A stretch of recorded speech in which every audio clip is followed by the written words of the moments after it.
RJ, where do you live? You live in an apartment. I live in a house with a pool. No way. And a like dog. Your own?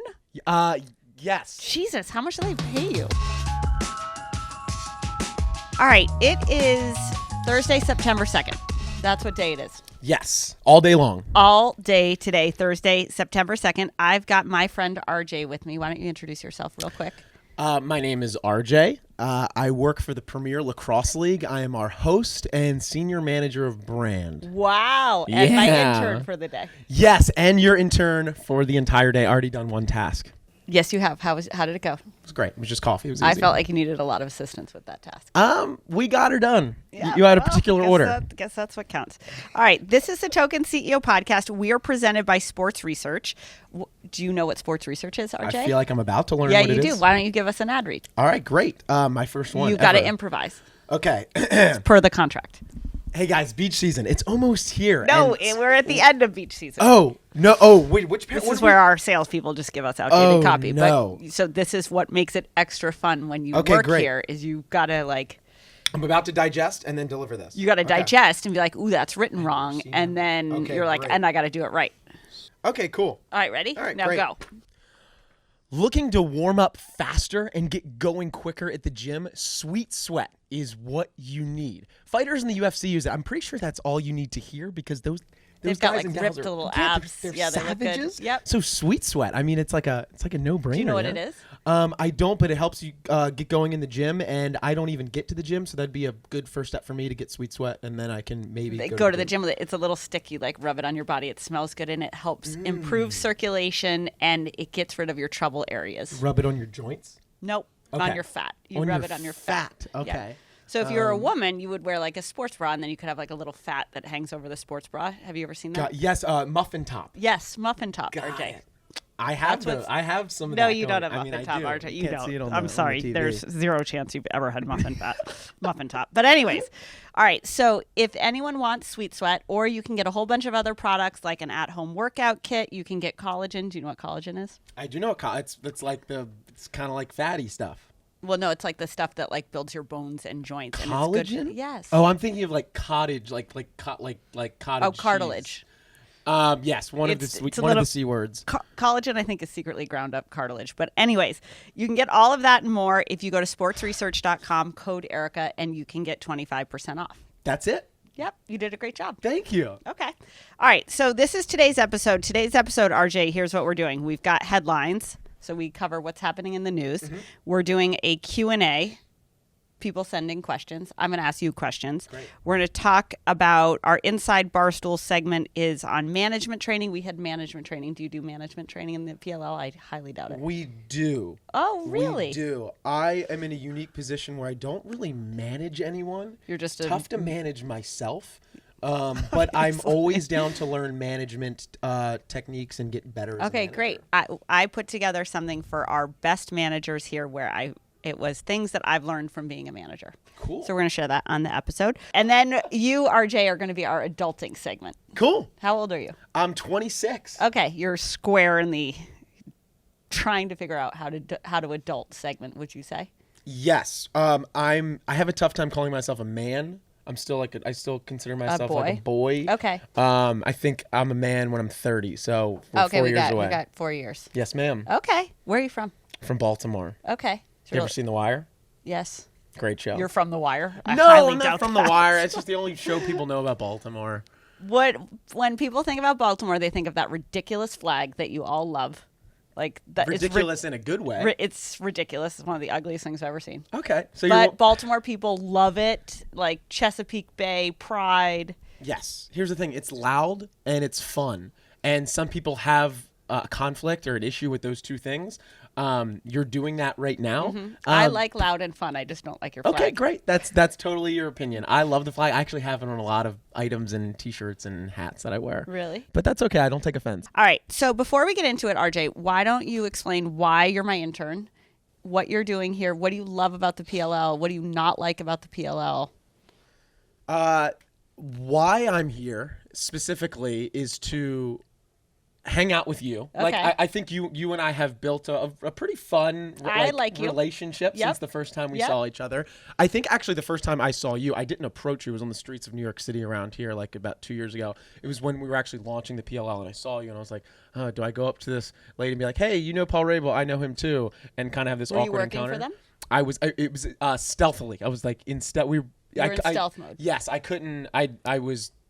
No one knew that I was going to work for the PLL. Okay. What did you do before the PLL? I was at the Lacrosse Network, which is a media company that we actually have purchased about a year ago. Okay, that's exciting. Yes. Okay, so why did you want to get into covering lacrosse? So Were you a lacrosse player? I never played lacrosse. It might be one of the best kept secrets in the sport that I never really played. Okay. I was exposed to it in high school. My friend Tyler, who's still my roommate, came up with an idea to start a charity called Shootout for Soldiers. It's a 24-hour lacrosse game to raise money for veteran charities.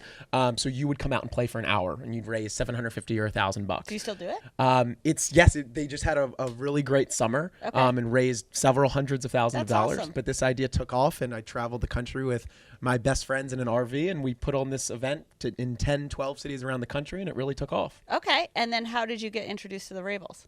So Paul Rabel was obviously a legend. He came and played at Shootout. He was actually a really big supporter of ours and came out and played in the pro game. Okay. So he was a supporter from day one. And did you go up and tug on his shirt and you're like, can I have a job? Didn't tug on his shirt. I did an interview very similar to this with two handheld mics, and because I ran the broadcast, a 24-hour broadcast of the event on the Lacrosse Network. Actually, yes. The Lacrosse Network came in. No way. And I mean, I didn't tell you that. Let's go. Yeah, our worlds collided early on. Okay, and then did they pay you at the beginning, or did you just work for free because you were a fan, or what? For Shootout? No, for the Rabels. For the Rabels, well, that was like a real job. So I took that and left the Lacrosse Network. So I left New York City, flew out to LA. I was like, yeah, sure, I'll move to LA. Twist my arm. Womp womp. Yes, and start this new sports league and try something that I'll probably never get a chance to do the rest of my life. Okay. So I said yes, and here we are in the third year of the league. Things are going pretty well. You love it? We're on a rocket ship, let's you guys go, are RJ. too. Okay. So it's cool to build something from scratch. And how do you like being on the road all the time? I love it, especially after being pent up with COVID for the last 2 years. Yeah. I actually enjoy living at LAX and going to various airports every single weekend. Are you always going to like that? No, I'm not. It's stressful. Do you get tired of it? Yes. You do? It's like living How here. do you develop relationships when you're always on the go and surrounded by men? Great question. Always be on. So there are various moments where you chat with fans or chat with employees at different stadiums that we go to or our athletes, and those moments come bright and early in the morning or after a game or that night or at the airport, and I feel like being caffeinated is the only way to stay on. Oh, okay, so that's why I'm always caffeinated. Yes, so that's why I'm always drinking coffee or Red Bull or whatever it may be. But I'm always on, so I don't miss out. I think that's great about you. You have great up with people energy. Thank you. It's half of life. You do a really great job. They say half of life is being on time. Half of life is actually just bringing the juice. All right. So our first headline is: do you care about podcasting? You can be honest. So I don't really listen to many podcasts. All right. When I hear podcasts, they're like, oh, do you want to come on a podcast? I'm like, yeah, does it have video, though? Because I love video much more. Okay. I don't like people just hearing us. Okay, great. Well, this is the headline for you. Great. Joe Rogan. So Joe Rogan brought the Joe Rogan Show. Do you know who Joe Rogan is? He's on Spotify. Yep. He was the Fear Factor guy. Yes, he's a UFC guy. Yep. Joe Rogan's been around. So The Verge wrote an article this week saying that when he brought his show to Spotify, so Joe Rogan put his show on Spotify, he took it off of Apple, and he most importantly took it off of YouTube. So the only place you could get full-length episodes of the Joe Rogan Show was on Spotify. The Verge wrote an article this week saying that they're measuring the impact of guests on the Joe Rogan Show, and the impact on guests is less because he's only on Spotify. So if you went on the Joe Rogan Show, you're Elon Musk or you're a celebrity or you're a random deer hunter or whoever he has on his show, some right-wing nut, they would get a lot of followers when they would go on the Rogan Show, which is why everybody goes on everybody else's podcast. And what The Verge is saying is that there's a significant decline when you now go on the Joe Rogan Show, you get less followers than you did before. So the big question here is, one, does the media hate Spotify, which I think is kind of an interesting question. And then two is, by virtue of putting your brand exclusively only in one place, does that help you or hurt you? It helps the artist or the talent because you're obviously commanding a big paycheck, but it might actually hurt you because you're shutting off other forms of distribution. Do you have an opinion on this? I do have an opinion on it. I'm not surprised that the guests are getting less valued since it's only going through Spotify. Mm-hmm. So there's less juice for the guests, less value them coming on. So I don't think Joe Rogan's gonna have a tough time finding guests. No, Joe Rogan's Joe Rogan. Yeah. However, the one area I can really like express my thoughts on this one in particular is with the work that I create, like the vlog, yes. For example. Okay. When I edit that 20-minute vlog together, that's where the work begins for me. Mm-hmm. After the edit's complete, because we try to get distribution on every platform Correct. we can. Yep. Whether it's Facebook, Instagram, Twitter, or our athletes, like various different networks. Whoever's featured in the vlog. I know you were featured in the vlog that one week. Thank you. Put it out on your channels, yep. which was great. You New do a eyeballs. great job of that. Thank you. I'm more on your page, which is I think everything should be everywhere because you never know where people are going to find it. Yes. And then you guys do a great job of this, which is getting people to promote. You make it very easy for people to promote. And the hard thing is when you're in a walled garden is you're in a walled garden. So that's possibly what Joe Rogan is dealing with. People are also saying that it's because he went to Austin, so he was in Los Angeles, which it's easy to get guests. Oh, it's tougher. Oh, Austin. I hear great things about Austin. You've never been? I'm going there for a concert October 1st. It's amazing. What concert? ACL. Oh, all right. Who do you want to see at ACL? I'm excited to see Tyler the Creator, and Lane 8. I was introduced to them by my friend Dan. Oh, what's Lane 8? A band, and they have a song called Road, like I've been staring at a road. It's really good. It is? Yeah. What are you listening to your music super loud? Like what are you listening to? I'm listening to a bunch of random songs that my friends throw at me, and I listen to them. It's like 20 different songs every day. I listen to the same songs. Repeat. I'm a heavy repeater. Same. I need music advice. I'm really bad at that. Why isn't there a PLL playlist? Wow, we didn't even plan this. We just dropped our athlete playlists. Well, let's go. I do the Miles Jones playlist. Wonderful. Would probably never do the Paul Rabel playlist. It's got to be terrible. Paul's got like Interstellar on his playlist. He like does? Some Hans Zimmer. Oh yeah, I love Hans Zimmer. You're So great. Cool is one of the best songs ever. Then maybe do you know that song? Listen to Paul's. What's the song? You're So Cool. No. Oh, it's a great song. Is it from like one of those space True movies? Romance. It's okay. Soundtrack to True Romance. Cool. But go ahead. I was just gonna say. Who has the worst music taste in the PLL? The worst music taste, athlete-wise, or anybody-wise. I'd have to say music taste. I actually can't weigh in on that. I actually don't know. I haven't listened through the player Spotify playlist yet. Okay. So I'm not just gonna throw out. I was gonna throw. Did you only put the playlist on Spotify, or did you put it in other places? They're only on Spotify. Well, let's go. Wow. Wait, do we have any advice for Joe Rogan though?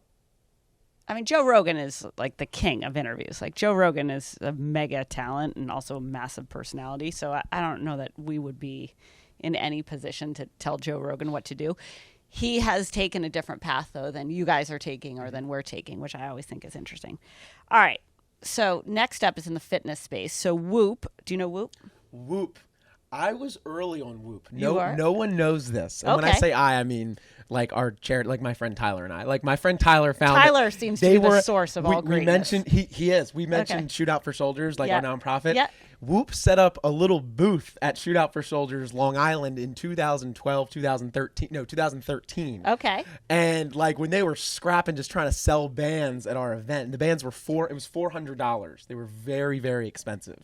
So I wish I would have cut him a check early. Yeah, you would have been like, give me some equity in that. Yes. All right. Well, the reason you're saying that is they've just raised $200 million in financing, which was led by SoftBank. They've got a $3.6 billion valuation. I think Whoop is very interesting because everybody keeps trying to buy Whoop. Amazon was trying to buy Whoop. So what do you think about that? What do you use? Do you use technology to help with your fitness? I would say with your lifestyle, you're not probably very fit. You're skinny, but you're probably skinny fat. Are you skinny fat? I am. Yeah, you seem skinny fat. I am skinny fat. I'm skinny fat too. Let's go. Hell yeah. Okay. So I'm about to answer this question about Whoop, I'm looking at my Oura Ring, and I'm currently in a competition with Kim Kardashian. You are? She's been posting about her Oura Ring. She's getting bomb sleep scores, like of 95. I need to get on Kim's level. Do you think they're really her scores? I actually do. I don't know if it was paid with Oura Ring. I don't think it was. I just ordered an Oura Ring too. Now that we're saying that, the gold question. one. Did you go? Of course you got the gold one. I'm using your like Platinum American Express card to get your coffee. Of course you got I got the Common Man Silver. Okay, I like it though. Yeah. Okay, but go ahead. So has this ring helped me become a better human? Not really. Does it have me brag about my sleep scores every day to Liam and like my other friends at the PLL? Yes. My friends speak very highly of Whoop, but I'm a watch and bands guy. I like the Oura Ring. Okay. I like both. Well, we'll see what they raise. That's a All lot. right. 3.6 Bs is a lot. Yeah, it's a lot of Bs. It's worth more than we Should've are. All right. in there. Yep. Speaking of companies that are worth less by the minute, ESPN is allegedly seeking a $3 billion is the magic number for this podcast, $3 billion sports betting brand deal with a major sports book. ESPN has gone out. They're seeking to license their brand to a major sports betting company for at least $3 billion. This would be a multi-year deal. They're looking to capitalize on what we know to be the fast-growing online gaming industry. Do you watch ESPN? I do watch ESPN. Okay, what do you watch? Grew up watching SportsCenter. Love SportsCenter. Still?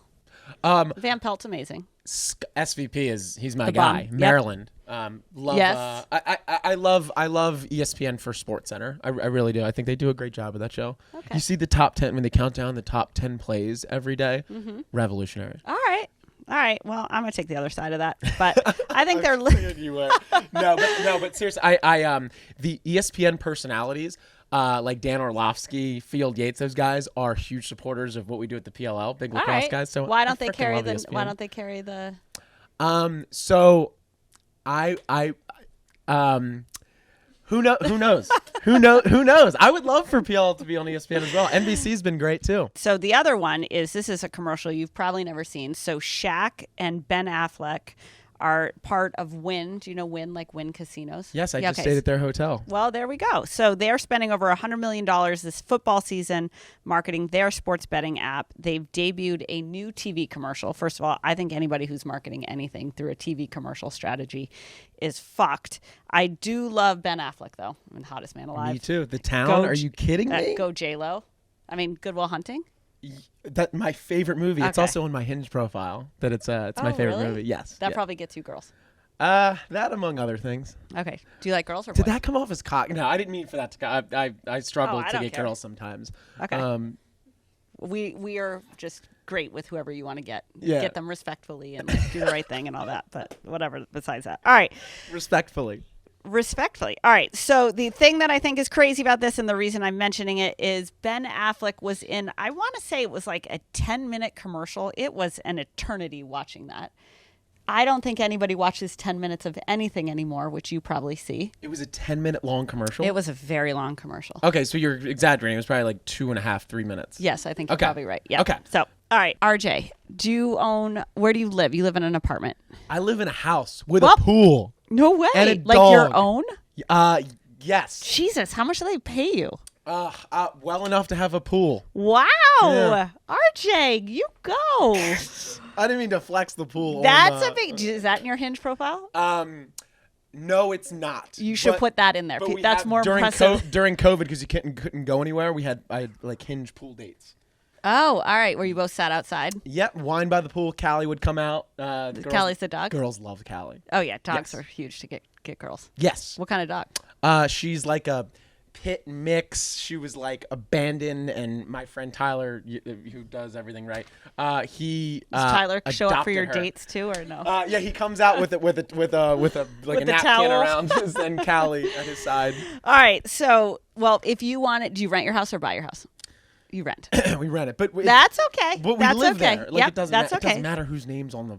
No, contract. it doesn't. But if you wanted to buy a house, you could do so through Cross Country Mortgage. We love Cross Country Mortgage at Barstool Sports. Rates are unbelievably low. You, RJ, should not pay the bank any more than you absolutely have to. You can put that money to building your Hinge profile or buying Maryland flag attire or whatever that may be. If you're a homeowner and and you haven't refinanced yet, you may be leaving thousands, if not tens of thousands of dollars on the table. If you're not a homeowner, when you hit 30 and you evolve from a man to a boy, you could use Cross Country Mortgage to finance your house. Go to crosscountrymortgage.com/barstool to learn more about your future home buying experience or to refinance your current mortgage. Pool and Callie the dog not included. Cross Country Mortgage LLC NMLS 3029. All loans are subject to underwriting approval. www.nmlsconsumeraccess.org. Okay, now we're on to the Q&A. Wonderful. Well done with that, everybody. Thanks. Did You you tied in a lot of things that we talked We about had a previously. total story in the beginning. Great Thanks, podcast host you RJ. are. Thanks. Yeah. Just a part-time this thing. All right, Q&A. This one says, I love my job, but another company has come to me with a significantly higher offer, 35% more than what this person makes. I don't want to leave my company for this new one, but I wanted to see what was out there and what I was worth. Good for this person. I heavily believe in that. How do I bring this outside offer to my current employer and ask them to raise my salary without making it seem like I want to leave because I don't? What would you do? If I was this person, I would evaluate how much I enjoy my current job, like how, like my current, like mental health state, work-life balance, all of that good stuff. Do you care about that? I care a lot about it. Okay. And I work a lot on the side where like it jeopardizes sometimes that like work-life balance. I'm surprised you have any work-life balance. I do. I do. We're gonna get into that in a minute. Great. So I would evaluate that. I would. Here's the thing. What I want to ask you is it appropriate to in just the middle of the year bring another offer to your current employer? Say, hey, I'm offered this percentage more. Either match it or I'm walking. Well, if you do that, you have to be ready to walk.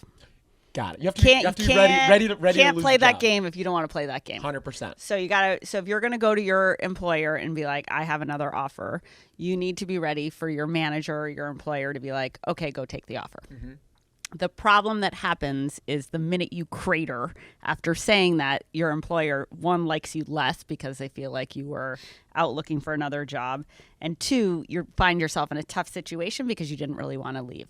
The way I would handle it is, yes, you don't have to wait. I think it's just bullshit, the review cycle and the wait till the end of the year. Like, you don't have to wait till the end of the year to have a conversation with your boss about how much you make or what you're doing or if you're happy at work or you hate work or whatever. I think you should talk to your boss all the time about how you're doing. You should get their feedback. You should be accepting of bad feedback, and obviously great feedback is great. What I would recommend that this person do is not go into the conversation with a crazy amount of specifics. What I would say is, hey, I got approached by another company. They're in our space. This is what the role that they're thinking about. The pay is significantly higher than here by a factor of, it's, almost 50% higher than here, or it's 30+% higher than here. I don't want to leave. I love my job. I love what I do here. I'm really excited about working on ABC 123 XYZ. But I wanted to get a read from you on, do you think I'm on a path to make more money, get more responsibility, be promoted, take on more things? I think that's how you position the conversation with your manager. I think that's a great way of putting it. You think that's all right? I think having them outline the path for you to get to a place where you're making that amount of money or get that title bump or whatever it may be.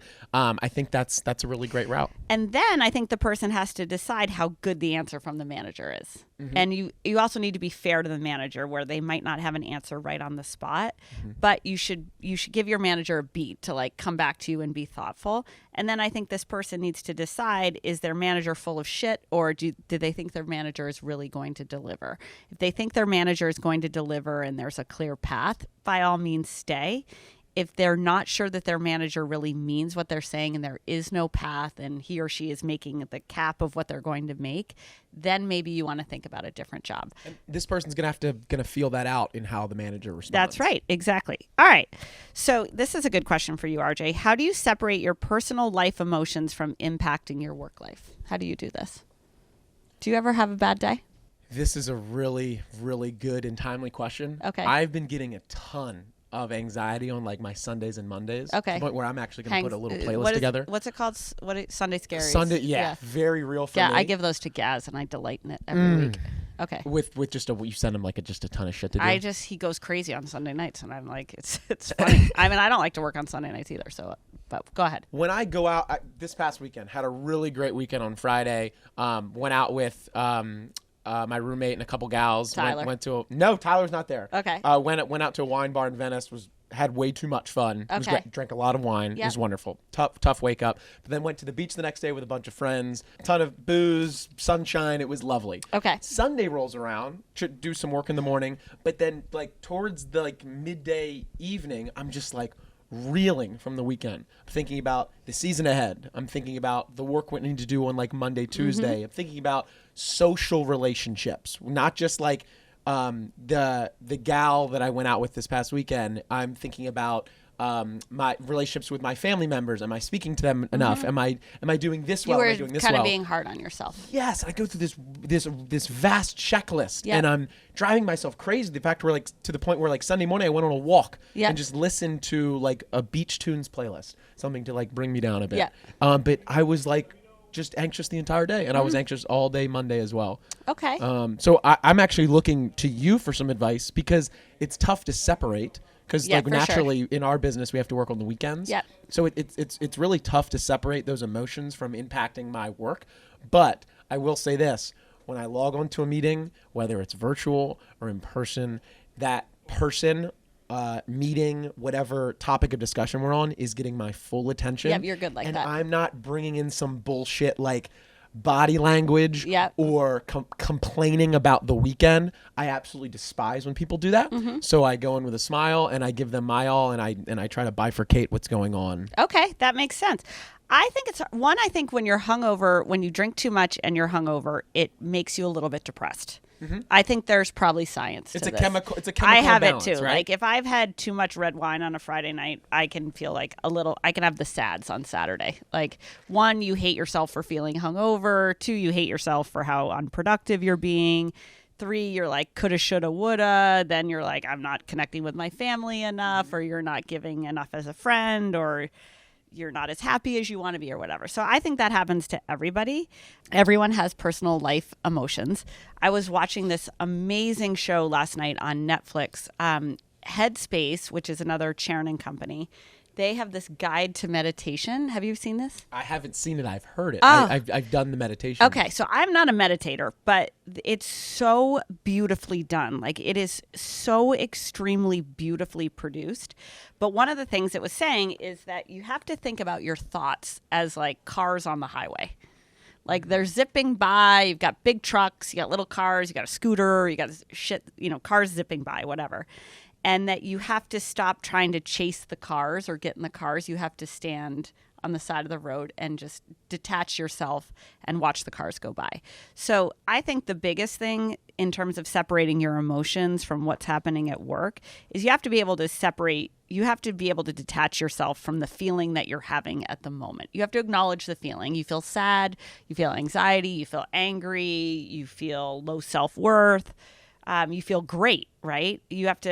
I always try to do that when any moment we've had great success at Barstool. I always am like, step outside of this and remember the worst day you've had here. Like I do that immediately because there's a bad day coming. Like, so I think that that's important. And then I think to your point is you got to be focused. Like it's easy to let your mind wander and go to different places. And I think it's easy to let your brain tell you that things aren't great, even when they are.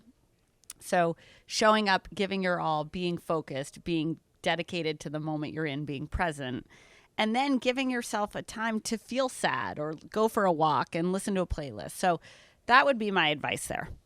All right, RJ, next one. Is there ever a time where you should leave a certain job off your resume? I was at a company for 1.5 years and my manager and I did not have a good relationship and I don't feel that I grew at all in my time there. Do I leave it off my resume? If not, how do I explain this job without being negative? 2 things to consider in my opinion. Yep.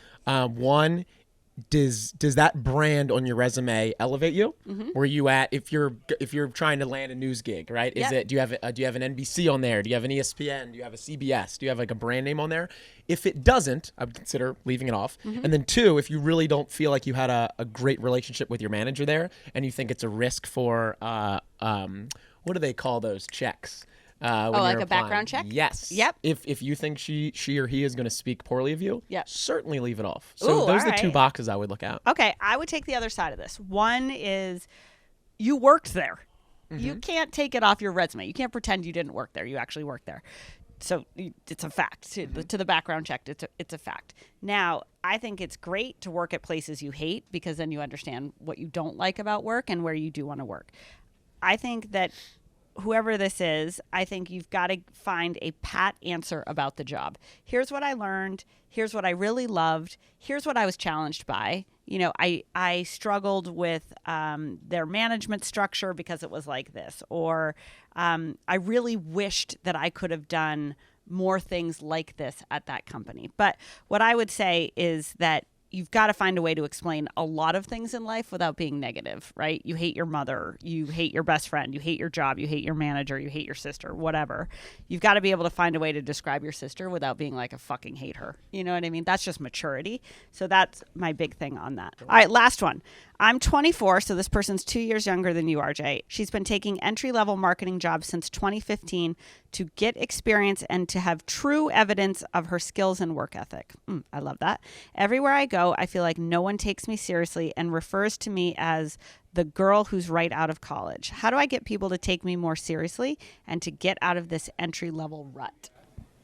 Do you think people take you seriously? This is one that I've struggled with from time to time. I look to Paul as a good example here. I don't think it's a really great comparison, so I won't go deep on that one. But Paul's someone who goes from, he's doing his vlogs with Brett, and he's kind of this goofy character on the vlogs around, at his camps or around kids or fans, stuff like that. But then he has to go in the boardroom with Joe Ty and Brett Jefferson and talk like the business of the Premiere Lacrosse League. That can be tough, wearing those few different hats. I think this case is a little bit different. So I'm actually going to look to you on your advice for this candidate first, and then I think maybe I'll work off of your advice. All right, my advice is this woman, you should stop thinking of yourself as an entry-level person. You're not an entry-level person. 24 we're done with the entry level. You did college, you got your foot in the door. I think you've got to change your whole mindset to even believing that people say that. Who gives a fuck if people say that, right? I had someone tell me that I was a terrible CEO yesterday and I was worse than a mullet or something, which I will have everyone know. That was great. I had a mullet for most of my elementary school. No joke. I went to my friend's mother's house and said, cut my hair like Carol Brady. I'm not kidding you. Do you guys even know who Carol Brady is? The Brady Bunch. Yeah, okay. It's like God. The 70s. It's like one of the I 70s was or like, something. Carol Brady had a mullet. Yeah. So anyways, people shit on me all the time. Everyone shits on everyone else. That the worst people in life do that. We all fall victim to that in low moments. You should stop considering yourself to be an entry-level person. You can be whoever you want to be. The biggest thing is to take the opportunity that you have and work that opportunity to make it into something else. So I think you can exude the energy that you want people to think of you and have in mind for you and believe in you. And you have evidence of skills and work ethic. So stop feeling that you need to prove something and do something. And people will recognize and appreciate that. And that will give you more opportunity. How's that sound? I think that's great advice. All right. Thanks, RJ. We're going to move this right along. Hell yeah. Robeck. Do you know Robeck? I'm very familiar. All right. Do you wear it? I've worn it before. I have a quarter zip that has a bunch of the dog. Oh yeah, I love the dog. Yeah. You know what I like is the 2 stripe in the back. I think it's sick. I love the 2 stripe. That's their thing. I love it. They have like a cropped workout top that I love. Kind of hits my muffin fat, which is why I like the sweet sweat at the it hits my muffin top a titch. But anyways, I'm okay with that. They have just introduced performance hoodies. They are the softest stretch hoodies in the game. Where are you guys playing lacrosse this weekend? We are going to Philadelphia. Okay, perfect sweatshirt weather, right? Labor Day weekend, starting to be sweatshirt season. They currently are only in men's womp. But women's gear is going to be available this fall. They have performance polos and quarter zips. Sounds like you have one of those, RJ. And they're so soft. Everybody here wears them. I love the stripes. If you use the code TOKEN on roback.com, you can get a generous 20% off your first order. That's RHOBACK, 20% off polos, quarter zips, hoodies with the code TOKEN. So if you're going to the PLL game this weekend in Philadelphia, and you want a great quarter zip, hoodie, t-shirt, whatever, super soft, you can get it at rowback.com. Okay, next section is management training. So we're going to kick to the management presentation that we did. I think that we're at a stage as a company where anything good that's going to happen is not really necessarily going to come from me or Dave or Big Cat or Deirdre or Wajiha or Jen or like the management people. Like everything good is going to come from the people who work for the people who work for the people. So management is really important. We've been kind of slack on management because we've been growing so fast, and we kind of have a lot of hero complexes here, and people just take on more work, have work life balance. So helping our managers be better managers, I think, is a big key to our success. So we are going to so what's in this episode, which you do not get to hear, is what our learnings are on how to be a great manager. So the reason that I wanted to have this meeting is I feel like I've been in media and advertising and content basically since 1998. And I feel like I've had a lot of lessons. I've failed a lot. I've fucked up 1,000 times. I've worked for bad companies and big companies and good companies and irrelevant companies. I've never loved a company like I love this one, and it's because of people like you guys. So what I wanted to do is to just share with you guys what I've learned. And the other reason that this group was really pulled together is that you guys are the managers of people. And I think that people are the single biggest asset that we have. Like when you look at why are we better than DraftKings, or why are we better than ESPN, or why are we better than Bleacher, we don't know anything that they don't know. We just have better people. And when people ask me to like, what's your systems and technology that enable you to do this, that, or the other thing? I'm like, our people are just better. But what's happening is we've neglected our people, I think. And we've put people into management positions, and we've never talked to you guys about managing people. And that's tough because it's stressful for you, it's stressful for the people that work for you, it's stressful for your boss, and it's stressful for me. So I think the biggest thing when I really look at what's happening in the world and what's happening here is if you guys can maximize your potential and what you can do and how you do it, and also inspire that in the people that work for you, we will be unstoppable. But I don't feel like I can ask, that's a fair ask of you without giving you, hey, here's what I've learned. Hopefully you can take this and make it your own with your teams, however you want to do it. Like there's no one way to manage people. There's no one way to do things. But I think the people who can manage other people to be great are the people who are going to have the biggest impact on this company. This company has evolved from like Herculean efforts by a small number of people to now we have to evolve to incredible people who can inspire greatness in other people and manage greatness in other people. And you guys represent that. So I'm going to zip through this. Any questions? There's no dumb question. This is an off-the-record meeting. I didn't invite any of your bosses, which you're welcome. All right, so my first big take is that managing people is the best and worst part of your job. I just had literally one of the most frustrating management meetings I've ever had over the course of the last hour with people who work here. So being a manager is great, and being a manager also sucks. If you avoid being a manager, you're not going to be a good manager. So if you're not having great conversations with people and hard conversations with people on an ongoing basis, and when it's inconvenient for you, you're not doing a good job being a manager. So being a manager can absolutely suck. It also can be so rewarding, and it ultimately should push you to be better at your job and what you do. I think that to be a good manager, and this is just my experience, is you really have to have 4 things. One is you have to have a vision. What is the vision for your group? What do you guys stand for? What are you about? What are you trying to achieve? 2 is what's the standard? What's the expectation? And one of the hard things I struggle with this is I kind of expect everybody to work like me, which is not fair and isn't necessarily a good thing.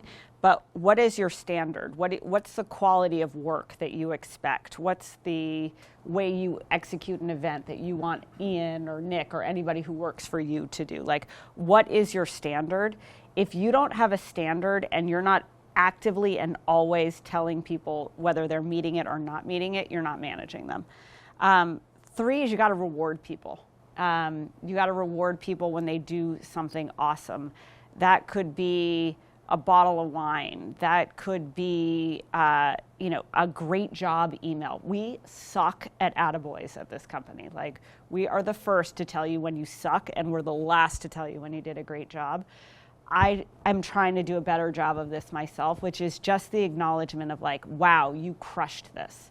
And that could be for people who work directly for you, or that could be people who, you see in other places doing great things, right? Like, I went and saw Devlin today.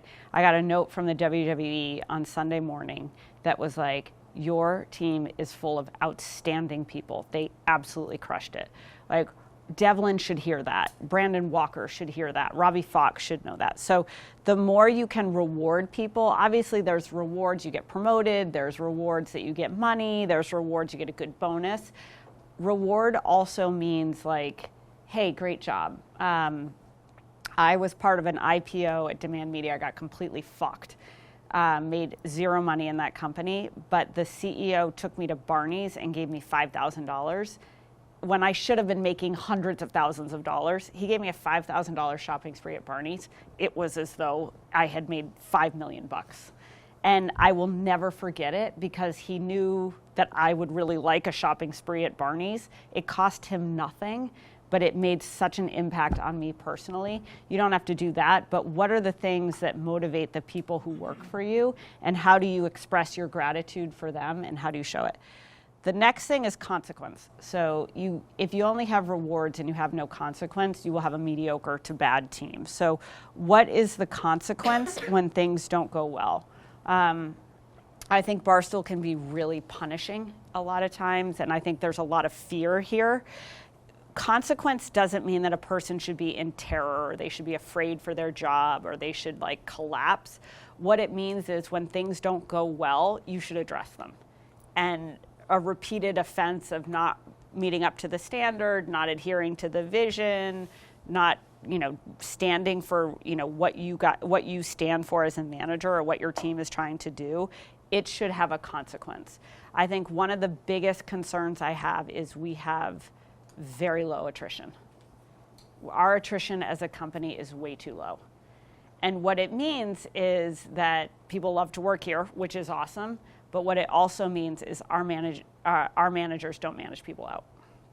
The only attrition we have is frankly involuntary. And that's not a great sign, because what it's saying is everyone's like, my team is awesome. Everyone on my team is great. That's legitimately impossible. So that's all up to you guys, because what we're going to get to is you want to add more people. Sometimes we just need more people because we're understaffed. But you should really be looking to, do I have the single best team around me that I could possibly have? And it's okay to say like, this guy or this girl isn't as great as I want them to be. That's probably good for them. It's definitely good for you, and it's certainly great for Barstool Sports. I think that if you don't have the 4 things, though, your team isn't going to respect you as a manager.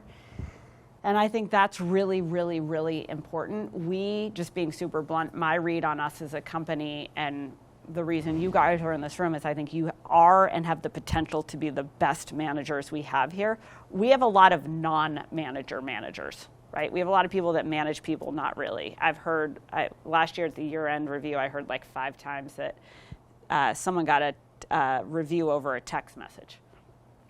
Now, that's the Dave Portnoy way of doing things, right? When I interviewed for Barstool and I asked Keith, when's the last time he talked to Dave, he said Dave texted him at Christmas with this bonus. That's why Dave brought me here, right? But I think this is still happening today. And if you're managing a review over a text message, you're not a manager. So I really think that you guys have the ability to be the best managers here, and that your teams will grow, your span of control will grow, your compensation will grow if you guys can really triple down on that. I talked about this. Everybody manages differently, and that's okay. Not managing people is not okay. We're not going to get better if we don't manage the people who work for us. Now, I don't mean to say you need to be up their ass, but you should have a good pulse on What is everybody doing? How are they doing it? Are they meeting the standard? Are you rewarding them? You got to check yourself on, are you doing everything to make the people who work for you as successful as possible? Opting out of that is not okay. Like if you're going to be like that's kind of my thing to my leads is, if you're going to manage people, fuck yeah, let's go, be part of it. You don't have to manage people here. That managing people is not the only way to be successful, but opting out of it when you have the responsibility is not an option.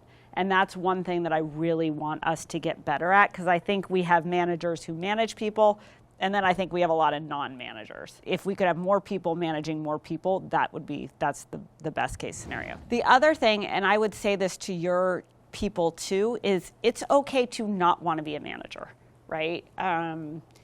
We used to talk about this I ran a big team at Yahoo, a sales team, and the best salespeople did not make the best managers. The best salespeople are out like hunting all day long, getting deals done, schmoozing people, making money. Doesn't necessarily make them great people managers. And one of the things that I want to decouple here is you don't have to be a manager to grow your career. I think in business in general, people tend to feel that way, but that's not the only way to be successful. You can be an individual contributor and be infinitely successful here. Dave is frankly like that. In a lot of ways. Dave does manage a lot of people, but he's also like infinitely for Dave. And that is, the more time Dave can do Dave things, the better off we are. Look at what happened to Dave over the pandemic. You know what I mean? Like, he basically went back to making content all the time, and that was the single best thing that could ever have happened for Barstool. So the one thing I do want to share is, like, it's not a failure if you're like, I hate managing people. I don't want to do this. It makes me nervous. It gives me anxiety. I don't like it. That's not the only way to be successful here, and it's awesome to opt out of it. I think what we have done, though, is we've thrust a lot of people into managing other people. We haven't given them the tools to do it. We expect that they like it, and then nothing is happening. And I'm like, I want to solve for that. My other big thing is you can't put off the hard stuff. And if you don't control the hard stuff, you're not going to be a great manager, right? Like, I'm dealing with a situation right now where there's two groups and two people who are not on the same page about a whole number of things. It's very uncomfortable. It's not pleasant. It's not a good conversation. It's kind of ugly. It's a he said, she said. Like, did I want to come into work today and like a rainy Monday and deal with that? Absolutely not. Like, is it what I want to be spending my time on? Not really. Do I know exactly how to resolve it? I actually have no fucking idea how to resolve it, but I know that solving this is going to set us up for greater success. And so my thing is, it can be really easy when you're a people manager and you've got other interesting things to work on, or there's something that plays to your strengths that you can spend more time on. If you put off the hard stuff, that means you won't be, you're not helping people. And having a handle on the hard stuff, it makes all the difference. And so, one thing I try to do every week, I'm a list person, so I'm always running around with a list. I have a list every day from a management perspective that I will not let myself leave the week without getting to that list. So I'll be like, I don't know, Wajia's fucking up the billing for advertisers. Like, I have to manage that this week. I have to resolve that. I will not let myself do something fun, like, I don't know, work on the Arizona Bowl or do something with merch until I solve the billing issue for advertisers. You guys probably have those same things in your world. At least 50% of your direct reports should be better at you at specific things. You should know it and they should know it. I think that one other thing that people tend to do is to want to be the best, and then you build a team around you that's not as good. Almost, but not as good. We will be better off as a company if we can put people around us who are better than us.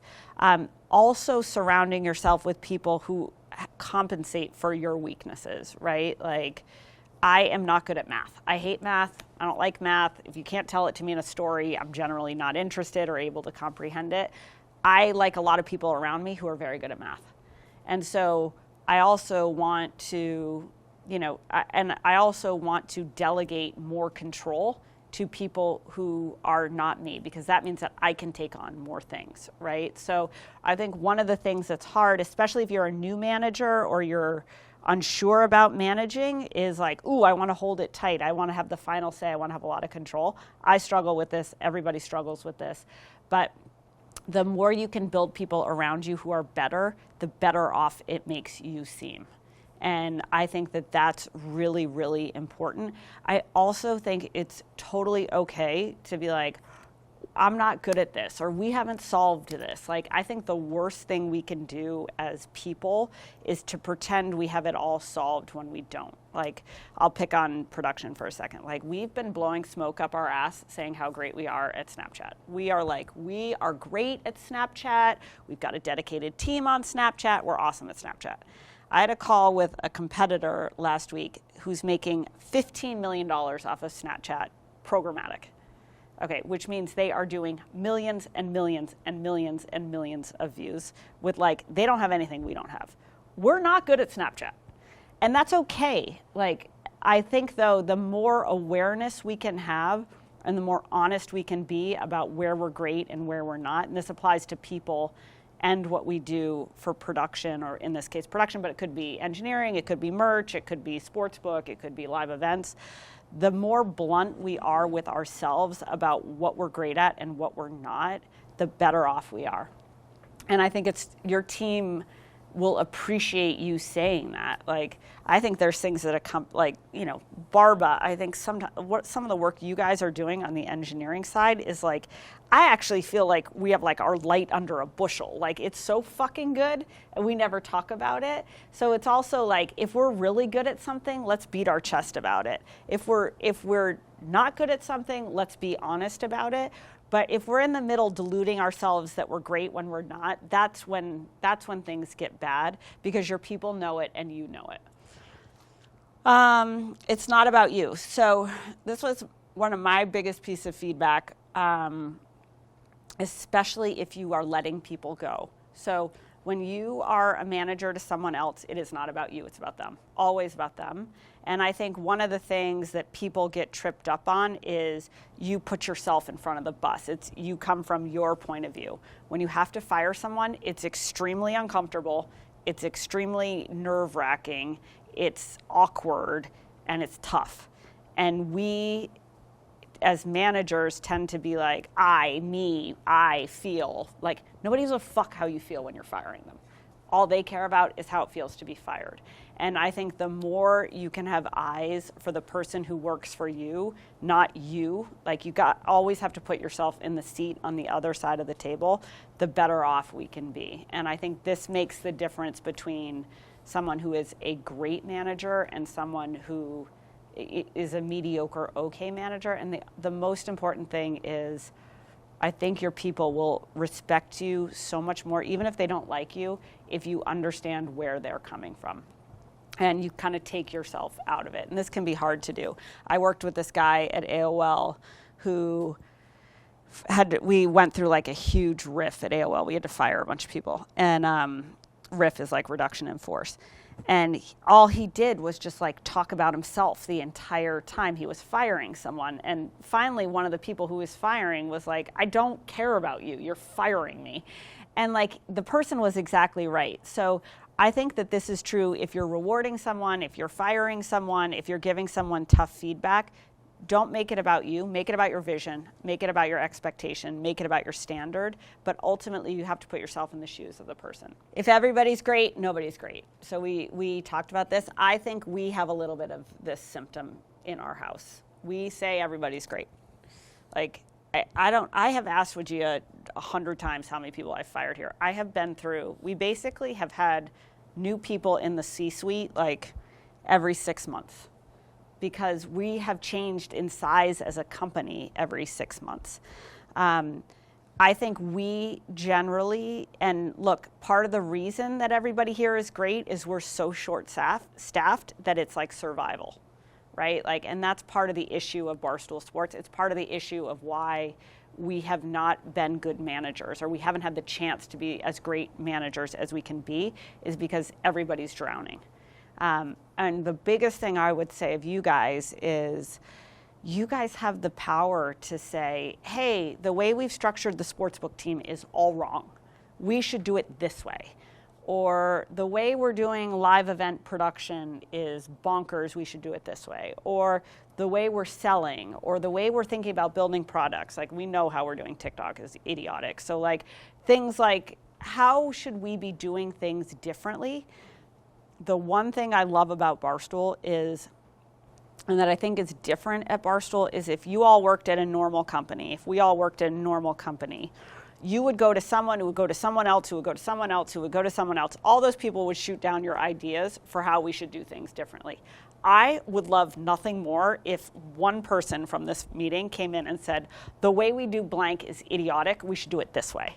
Because I don't know, and I think that you guys actually know. And so my thing is, leverage this place. This place is an opportunity for you to have a shortcut, and everybody who works for you to have a shortcut. If things are not working, or things could be done better, or if we're stupid, or if the way we're doing things is preventing advancement or creating burnout or whatever it may be, speak up with a solution. And like, I think that's the single greatest thing, is everyone here will listen to you. I'll listen to you in a heartbeat. Dave will listen to you. Deirdre will listen to you. Wajia will listen to you. Jen will listen to you. Like, be proactive. And if you're not listened to, come to me. Like, I genuinely want to win. That's all I want with Barstool. And I think that you guys know more about what it's going to take for us to win in the next 3 years, 5 years, than anybody else here, including your bosses. So the more ideas you have, the better off you are. And then I think that, you know, this one is a little bit of a shot across the bow, which is like, I think when it comes to mid-years, it's like everybody's great. Like, everybody's great at the end of the year. And it's like, not everybody's great. I think we're fucking awesome at hiring. I think we have the best people here, period.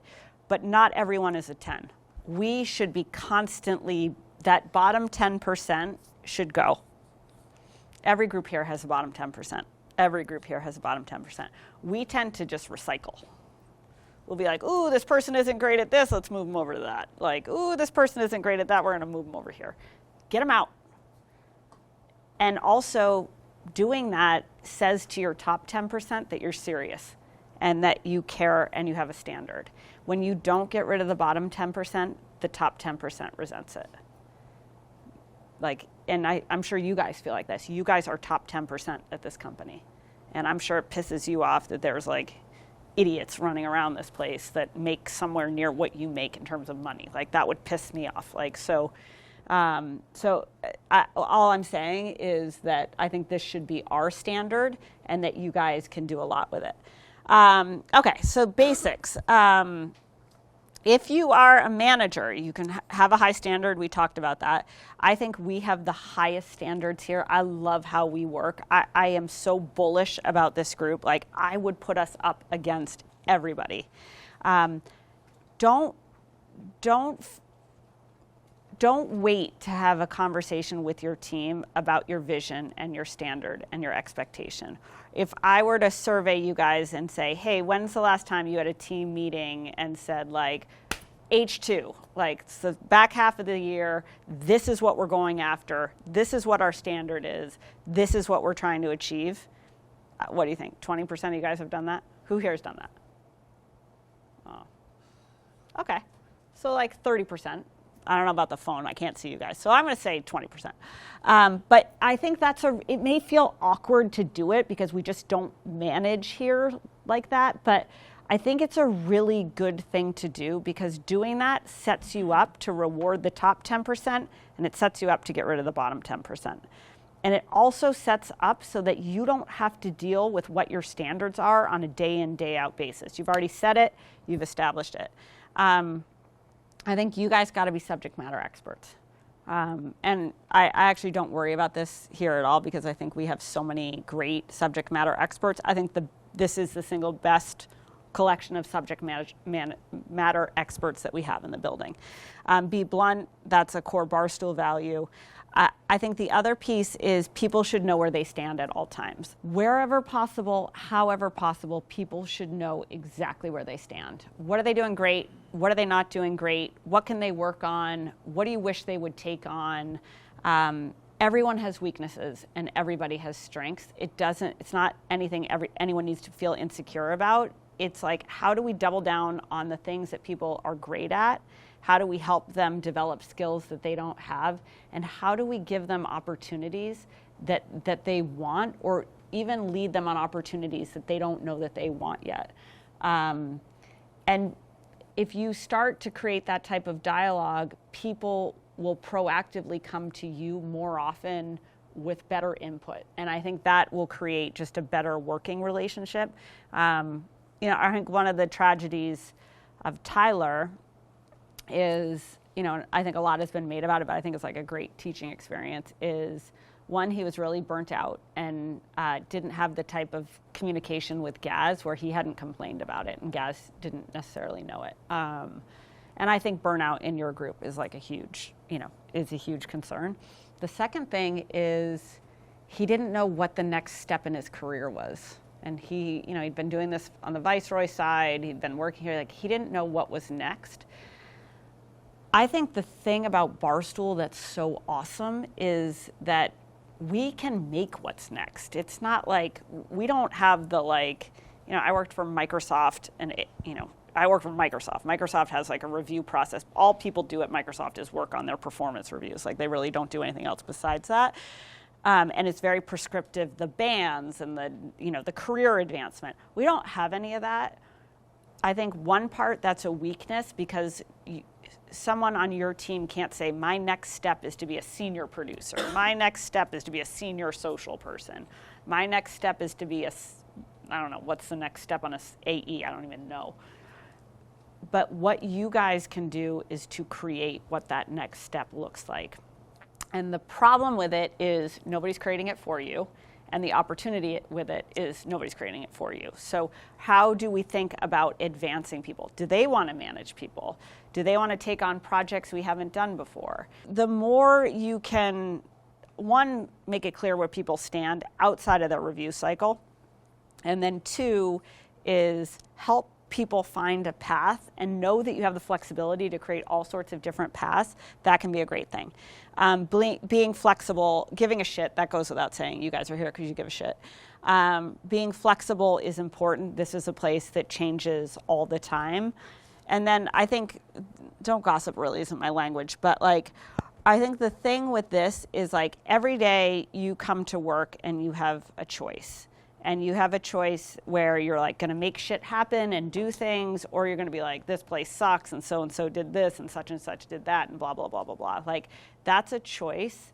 And that how you guys choose to spend your time as managers, how much time you spend complaining versus how much time you spend changing is really, really important.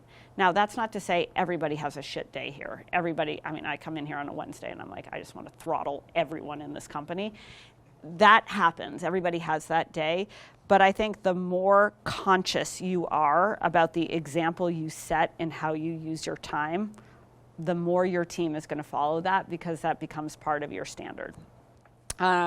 Motivate and challenge your team. Set expectations. Define people's roles.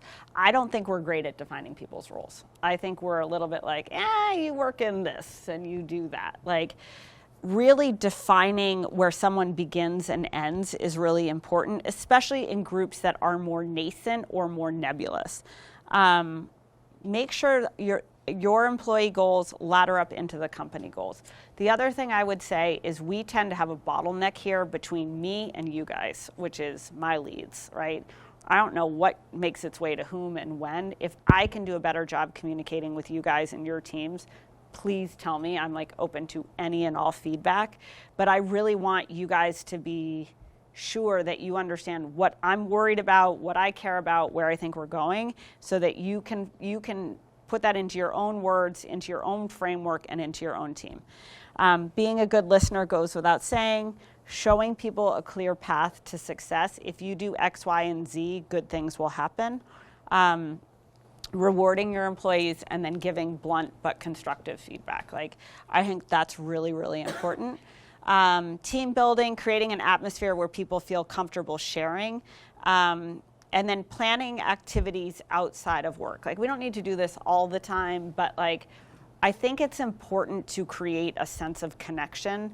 I'm not great at this because I feel like by the time I leave work, I just want to go home and I don't want to hear a thing about Barstool Sports. But as you think about really creating trust, creating alignment, creating a relationship, creating rapport with your people, the more things you can do with them that are outside of work or that are an occasion for people to connect with one another, the better off we are. I hate in this company when people are like, I don't know anyone here. Like, I don't know, like, that sucks. And you know who can change that is you guys. So like, I think there was a really great thing the other night, like the AM team and the production team got together. Like, that's awesome. People love that. But I think that's my bigger point on it, which is, the production team and the AM team had a choice, right? They could just bitch about how each other suck. And let's be honest, you both suck and you're both great. But like, also like, the gripes are real on both ends. We can sit and gripe about everything, or let's get people together so at least it's a face with a name, and that's the beginning of creating a better way to do things. I think the second piece is, if there's a better way to do things, let's do things a better way. Like, Deirdre doesn't know. Jen P might not know. I don't know. So like, you guys coming to the table with like, hey, this is how we should do this differently. That's leadership. That's growth. That's ownership. That's power inside of a company. When I came into any job I ever had, I was always underpaid, and I had a title that was too low for the work I was doing. And I never cared because I didn't really feel like negotiating on the way in. I had this like paranoia of just being happy to have a job. But I knew that the more proactive I could be with solutions that would help the broader group, the faster I would get promoted and the more money I would eventually make. And that was always my bet coming into a company. And I think you guys have that same thing, but the power is yours to do it. You know what I mean? No one's going to tell you to do it, but no one is certainly going to deny you from doing it. I'm going to go back and listen to that so I can try to pull some nuggets from it. Do you manage other people at PLL? Not really. Just yourself? I don't. That's part. Do you want to be a people manager? No, I don't. Okay, great. Those Why? are conversations we've had internally there. Oh, I love around this. Like where Tell me why. Where I want to go at the company. As of now, my title allows me to touch various different verticals across the company, whether it's merchandise, social, comms, PR. So I'm able to jump into those different verticals, anything that reflects our brand publicly. And that takes up a lot of time on top of the work that I do on the social side and the hosting side. So there's a lot there already where that's just taking up a majority of my time.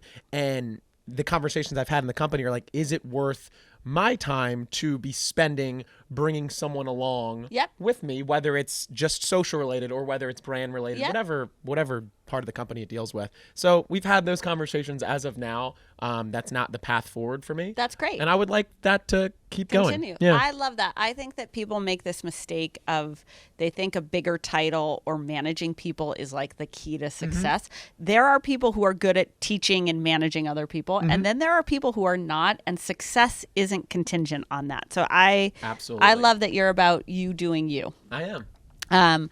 Okay. Tell me about your work-life balance. Just in general? Yeah. I feel like your generation's very caught up in work-life balance, which I really admire. I think one of the things that's really fucked up about my generation is you felt badly about saying you even considered having a work-life balance. Like there was something shameful in it. And you guys, which I love, are like, I need my work. Give me my work-life balance. Yeah, it's something we talk about all the time at the PLO, and we talk about it, right? We try to give each other breaks, like weekends off, and like a real weekend off, not one of these bullshit like a fake weekend off. Yeah, you're gonna get Friday off and Monday off, even though you know damn well you have the shit that you need to get done on those days. So it very generally, it's just very top of mind for me, and I think when Thursday, Friday comes around, I really want to be able to set myself up to have a near full Saturday where I don't have to touch anything. I can be in and out of social or you're on your phone, you're emails, on Twitter, all that good stuff. but not have to like dig in on that weekend time. So I try to set myself up for that for Saturdays or Sundays. I usually pick one that I really want to unplug the phone for. And during the week, man, I think about it all the time. If the end of the day rolls around and I want to go to dinner with someone, the first thought when someone invites me to dinner midweek is like no, because I probably have something that's going to extend from work. And that shouldn't be the way my brain is trained, but like working in a startup environment, like there's shit that needs to get done morning, evenings. So I just very, very generally like to keep it top of mind and like to give myself those moments to unplug midweek, the weekend in particular, just to have those full times to unplug. How do you do it? I'm not great at it. I'm not great at it. I am getting better at it. I'm really working on it. I agree with you. Like having plans on a midweek night gives me anxiety because I'm like, something here is going to go wrong. And then you feel badly when you're in the environment because you have to tend to the work thing, but you also want to tend to the personal thing. So I struggle with that a little bit. I am like you. I like a weekend. I try to not bug people on the weekends. Like I really love my weekends.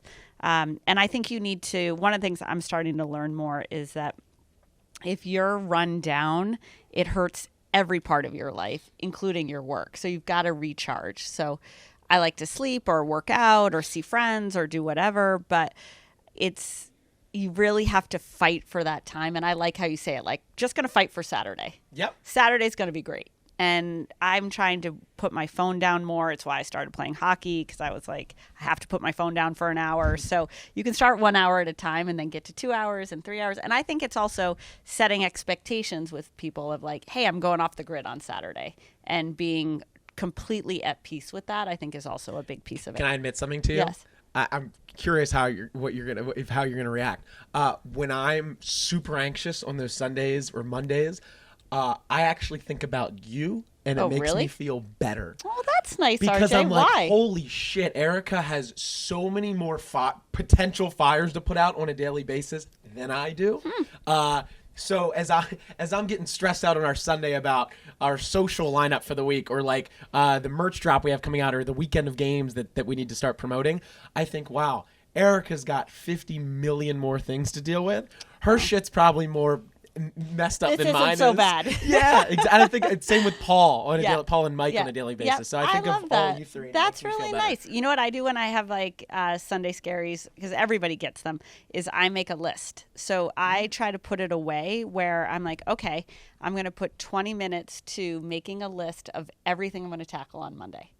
And I make the list and then I can leave it alone. And it gives you a feeling of control over what you're anxious about. And it doesn't like wander and kick around in your head. I like that. So maybe try that. A Sunday list about Monday's to-dos. Sunday list about Monday's to-dos, and then go do something fun. Great. Okay. I'm going to try that. Let's do it. All right. High noon. You love high noon.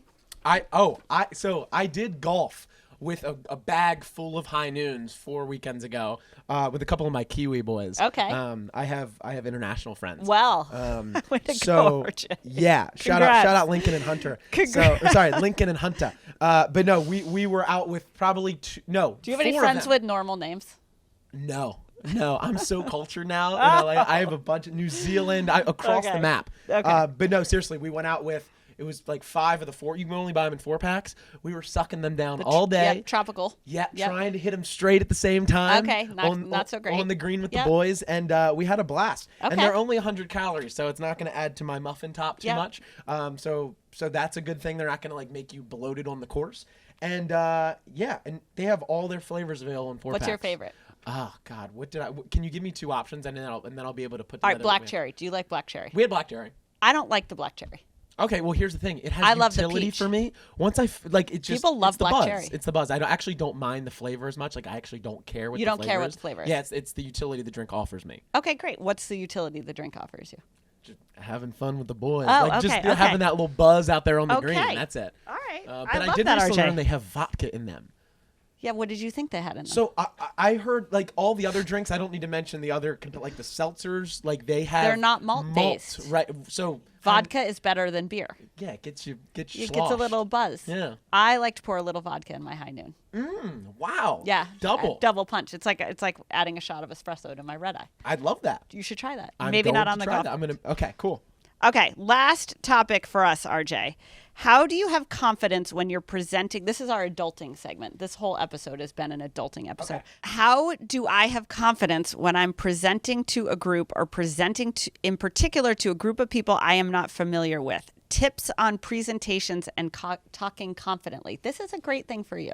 I'm going to give you a compliment, which is I love your energy. When I show up at a PLL game, you are top 3 person for me to see.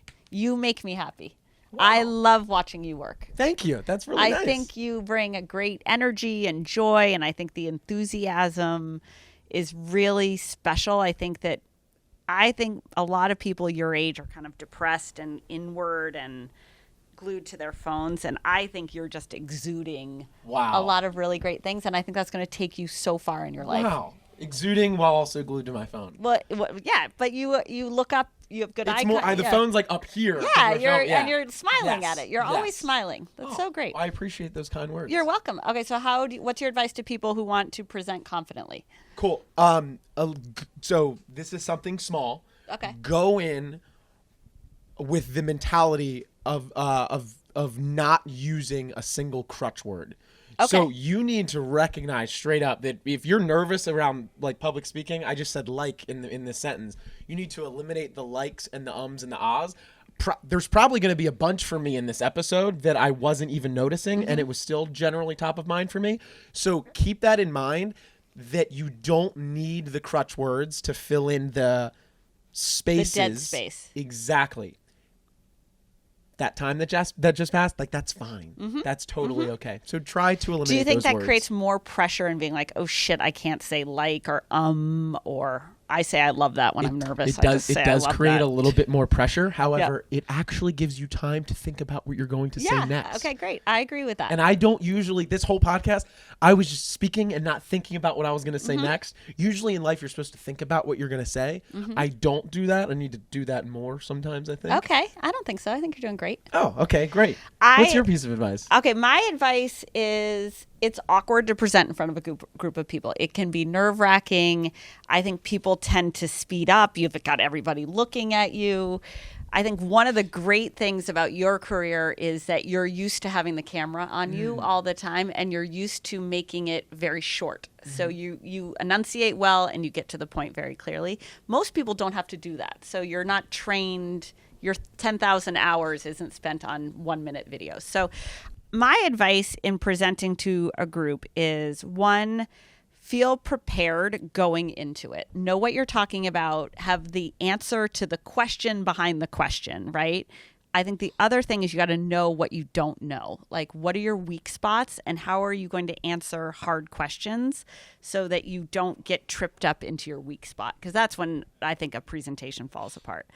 The third thing is, if you know what you're talking about and you're giving a presentation, the tech inevitably goes awry. Like, something's going to get fucked up in the presentation. Yes. And if you seem flustered by that, it ruins the whole thing. It makes you sweaty, you get hot, you feel uncomfortable. So making sure that you know what you want to say and you can say it with no props, no PowerPoint, no Google Meet, no Zoom Hangout, whatever, that you know what you're talking about and you can do it from a piece of paper, I think is really important. And then the last thing is, I completely agree with you, RJ, is say what you're going to say and let there be dead space. Because I think filling the space is when people start to ramble and go off the rails, and silence is okay. Silence is okay. And there were several moments in this exchange with you today where I naturally started to ramble a bit. And looking back, I can probably identify a few of those moments and just shorten it up. Yeah. Or just stop talking. Yeah, just stop talking. The last thing I would say is, I think 10% of the time when you're talking in a public or to a group you don't know, you're going to think you crushed it. 90% of the time, you're going to be like, it was okay. Or you don't know, like you didn't get any reaction. Just because you didn't get a reaction doesn't mean you didn't do a great job. So you got to be good with yourself. Like, I got my message across, and that's the win from public speaking. We're still rolling on tips. Yeah, you got another Cool. one? I have another one. Great. Just be kind and bring the juice. The be kind element, I think, speaks for itself. Okay. When you walk in the room, Don't be an asshole. Right. Yeah. And you don't even have to be overly nice. Just one, definitely don't do that. Yeah. Don't be an asshole. Make eye contact when you walk in. Ask people how they're doing. Not overly, like, don't overdo it. Smile. Yes, it's so easy. It's free too, and you don't even have to practice it. Most people don't. And then the bring the juice element is to just speak with confidence, like you mentioned, but just go in there with high energy. Suck down 2 coffees before you go in there. Maybe even take a shot of vodka. If that works, I mean, definitely take like a Listerine strip or something afterwards. But I know that works for some people in public speaking. So caffeine and potentially a shot, like whatever's going to make you feel comfortable. Okay. But be nice and bring the juice. Bring the juice is going to be the theme for our episode. BTJ. I feel. Oh, is that your thing? It's not my thing. No. Oh, it's a thing? It is a thing. I think bring the juice is a thing. Yeah, BTJ. Okay. Before I let you go, that's great advice, RJ. Before I let you go, I want your perspective on dealing with the haters. You get a lot of hate, and sometimes it makes me a little like protective of you. So I've gotten to a point where every single comment about me on the internet, whether it's in a Reddit thread or the Instagram comments, like I really am entertained by it. I really enjoy it. Yep. And I am not just saying that. I freaking love it. Okay. I absolutely like I wish I could like roll around in those comments because it's so entertaining to me that people are like talking about how they hate my haircut or the fact that I'm a disgrace to the sport of lacrosse or how my barber should be arrested. Like various different elements or how I'm a somehow a bad role model. Like there are I'm a good role model. There are a number of different comments out there. They've come from all angles, and I really have gotten to the point. Do you where seek them out? It.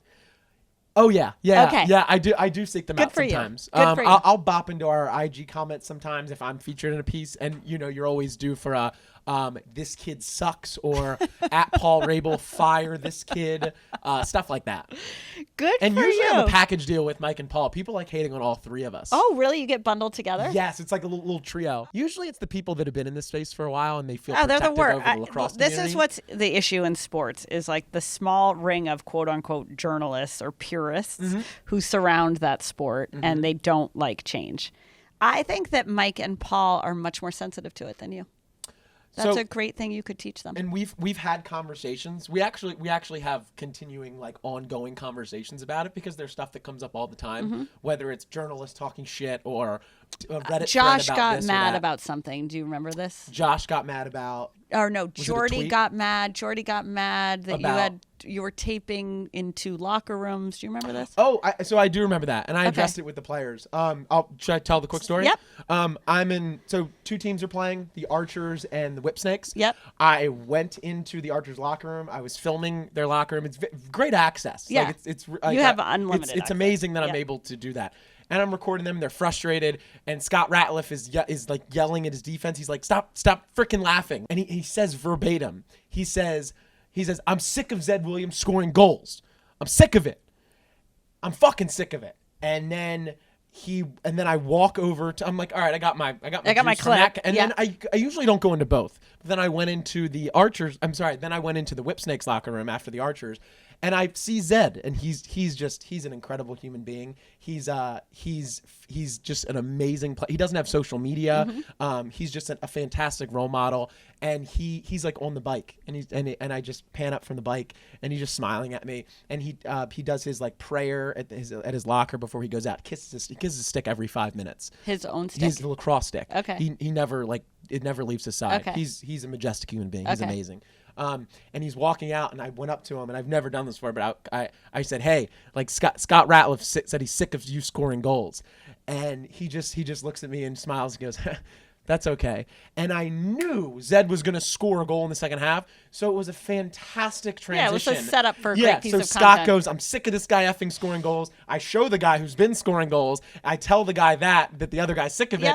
And then, boom, I cut to like a Sports Center highlight of him scoring goals in the second half. You are great at your job. So thank you. So, but I've been very self-conscious about that moment because a lot of players have made comments to me like, or what are you going to go over the other locker room? It actually caused some issues internal for drama. me. Right. And I know most of the players know that I'm not going to take intel and go swap in other locker rooms.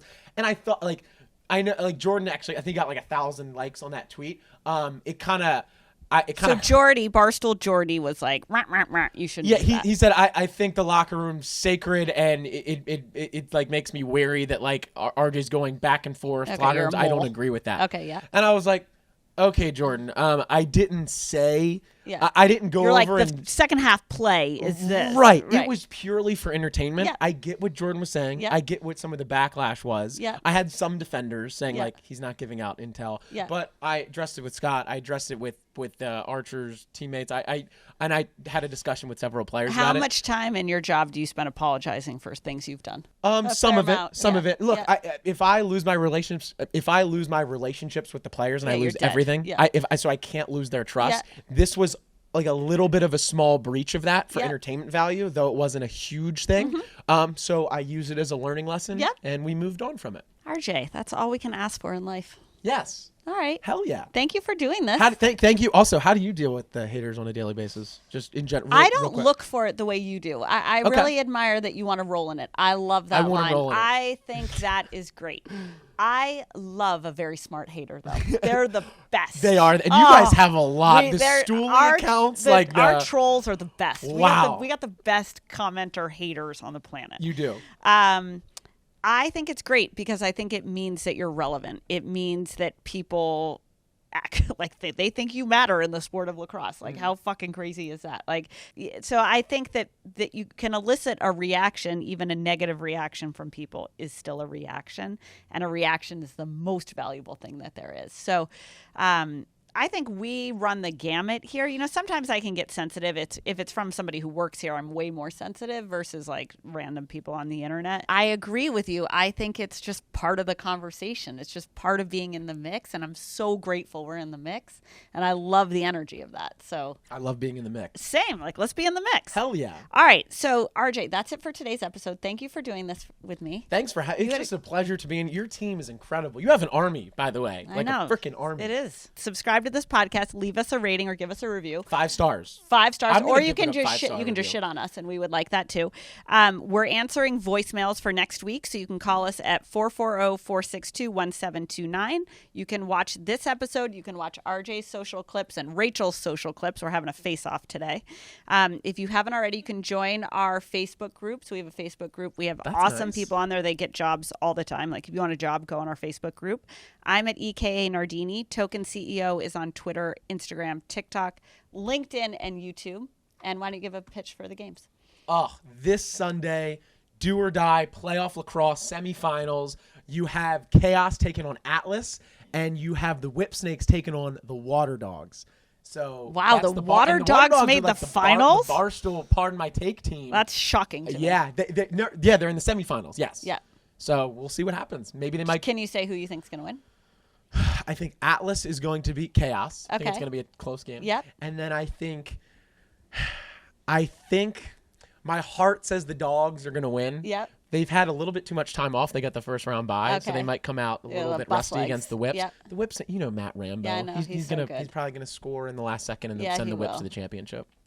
There you have it. All right. Before we go, RJ, we are going to give a shout out to my girl, Ash Ainbinder. So Ash she was original in the running club. She's awesome. She exercises all the time. She runs our Facebook group. Wonderful. And she just got a big shout out from SBJ for under 30 voices to watch. So just give her a shout out. Heck yeah, Ash. And also you have a unique name that I'm not going to forget. Well, you could be friends. So yeah, I would love to be friends with Maybe Ash. She's single and then we could see where it's going. As long as she likes dogs and pools in LA. We'll see about that. Bye, Sounds RJ. Great. Thank See you. Erika.